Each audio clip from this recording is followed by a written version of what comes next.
China's economy is not doing as well as expected, according to the latest numbers. But in spite of all that, China is getting stronger. I'll explain the reasons why in this video as we explore.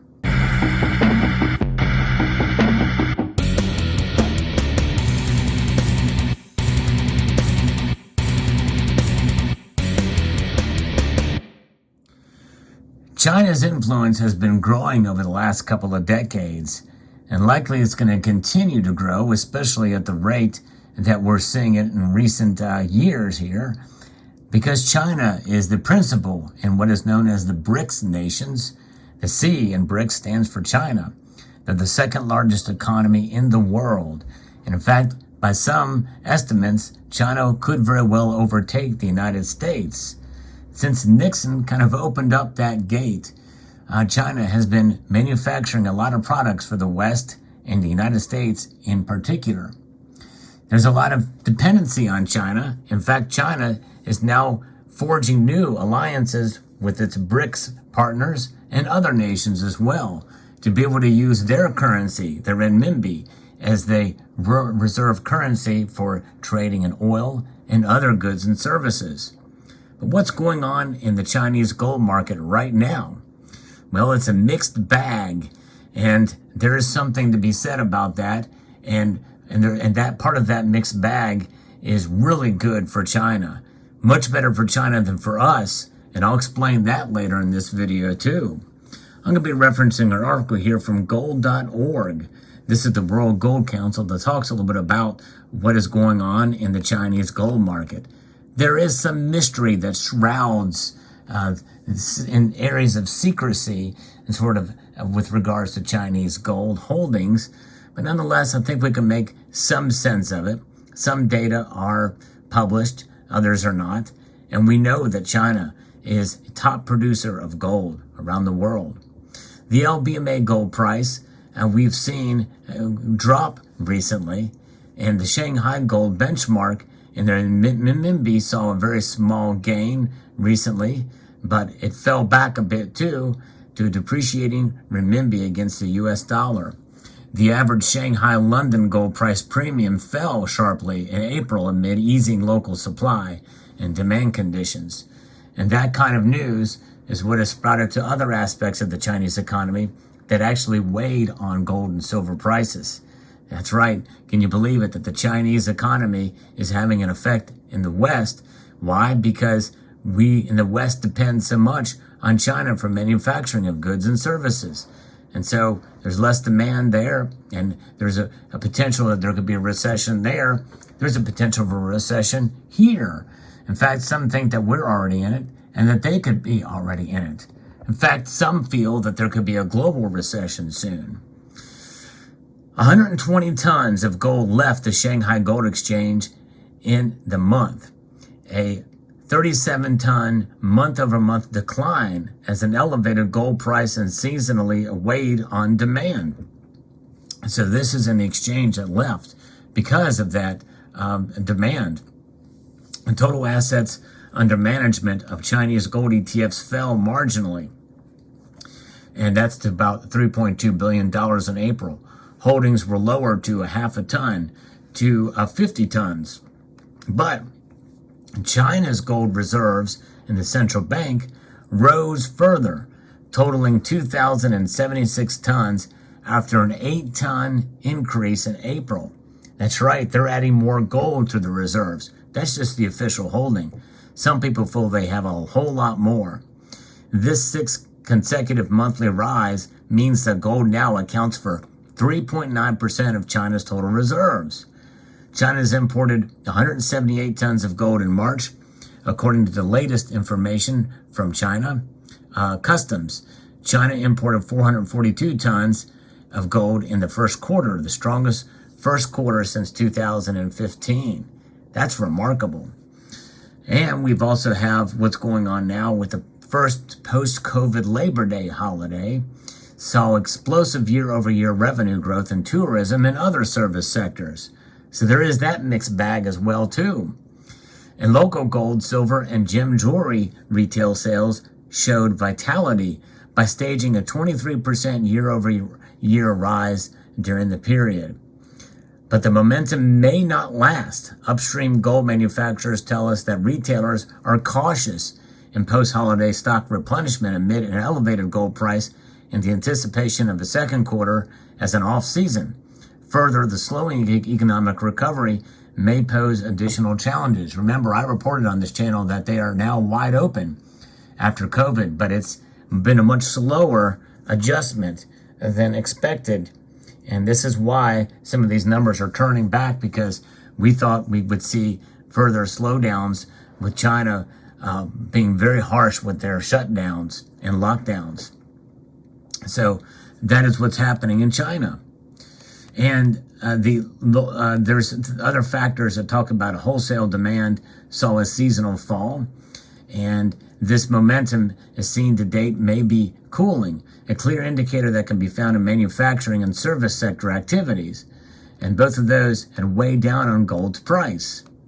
But the fact that they're holding and adding more to their stocks in their purchases for their central bank means that they are getting stronger.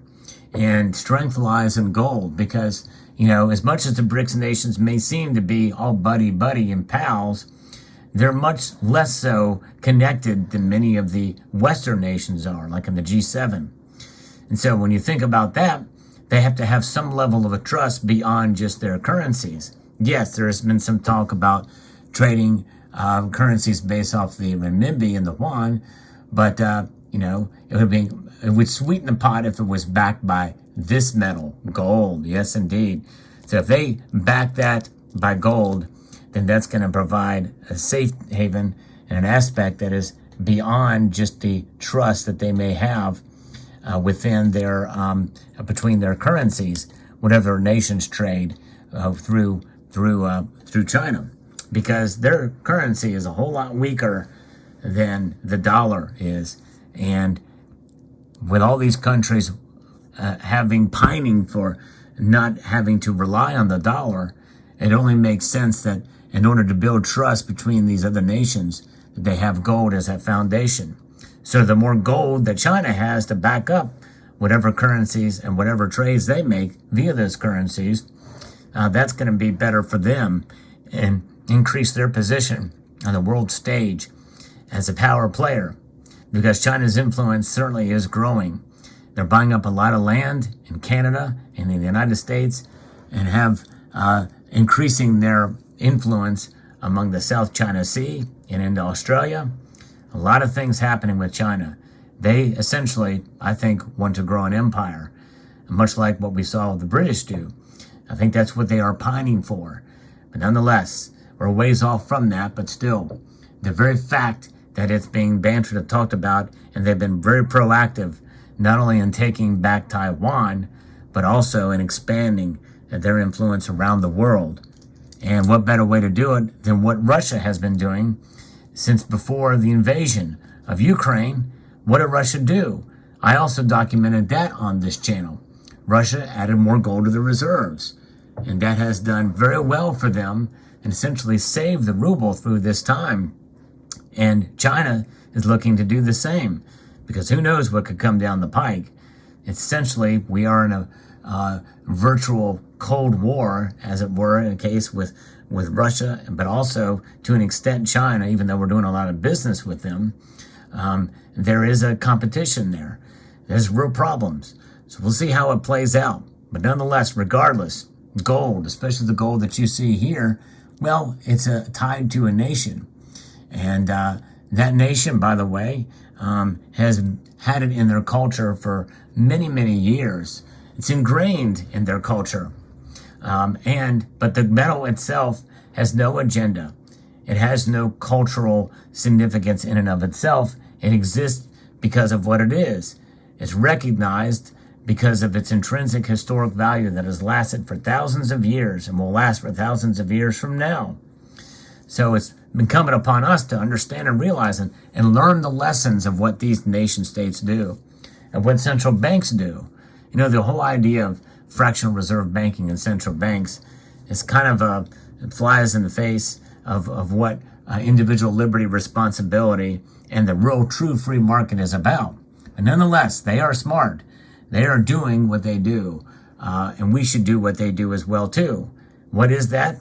They are either holding or accumulating gold. In fact, the United States has not added a single ounce in many, many years, but yet they have held on to all the ounces they have, over 8,100 of them. That is, if you believe they actually have it. Many don't believe they actually have it because there's not been a true audit, a transparent audit since 1954. But regardless, if gold is there, then that means we value it and we have it as the ultimate safe haven. China has it, and they're continuing to stack. Other nations around the world, like Turkey especially, and other nations, they stack gold as well. In fact, the people in Turkey, the people in China, the people in India, they understand gold as a culturally significant store of value. And they'll continue to do that as individuals. Even though these nations may appear to be more oppressive and they don't have a lot of the same freedoms that we here in the United States, a lot of these nations still encourage their citizenry to have gold because it's really in their best interest that the population does at least survive. You can't tax people who die of starvation.